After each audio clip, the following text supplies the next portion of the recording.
Super dance.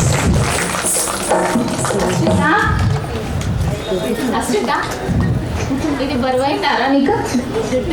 ఈ కాలం పిల్లలు frock వేసుకోవాలంటే కుచ్చుకుంటున్నాయని ఒక 1 hour కూడా ఉంచుకోవట్లేదు. అట్లాంటిది చిన్న పాప ఇన్ని ఆర్నమెంట్స్ వేసుకొని ఇంత పెద్ద హెవీ జుట్టుతో ఇంత పర్ఫార్మెన్స్ ఇవ్వడం చాలా great. Give a big round of applause to Harshita.